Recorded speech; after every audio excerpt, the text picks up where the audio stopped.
We're here at the Lorenzo de' Medici Cooking School with chef and teacher Enrico to learn more about it. So, Enrico, can you tell us a little bit about the Fiorentina and its characteristics? The characteristics of Fiorentina, or the bistecca alla Fiorentina, is from the cut of the meat, because we are going to use the T-bone steak, and you have to have on the steak the filetto or the fillet. This type of meat is a cow meat, and especially a chianina meat. Chianina meat is very good because it's very tasty, but doesn't have too much fat in the flesh. That's why when we're cooking it, the cooking suggestion is a medium rare maximum, because if we cook too long, it will be very hard and very tough. So, what is the history behind this piece of meat and why is it called the Fiorentina?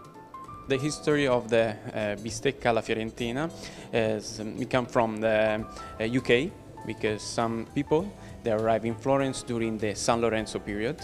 In that period, the Medici family they usually organize a very big festival where they serve a lot of meat. Those people coming from England, they start to say, this is a beef steak.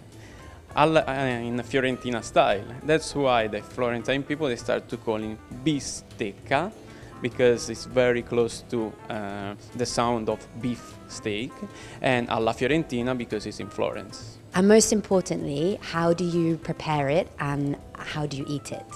It's fundamental to keep at room temperature for a minimum of 2 hours before you want to cook. Then the first thing you have to do is keep your grill very hot.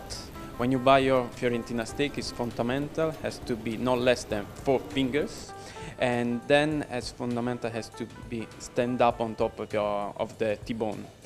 Because when you start to cooking it, you would like to warm it up on the grill, and it has to be stand on the bone, because the bone keep all the heat from the grill and it start to warm it up the flesh in the middle. Then when you're going to start to cook on one side, you're going to cook for a maximum of 5 minutes, and then you turn it. When you turn it, you can add a little bit of salt and if you like some pepper. But we don't usually season it before the cooking time. Then, as soon as you finish to cook, on one side you turn it again to keep a little bit of seasoning on the on the other side, and then you're going to take off from the grill and you serve. We usually don't rest the meat because the Fiorentina, or especially the chianina, doesn't have too much marbling, and if we serve, if we wait too long, all the juices go off and it will be very tough in the eating time.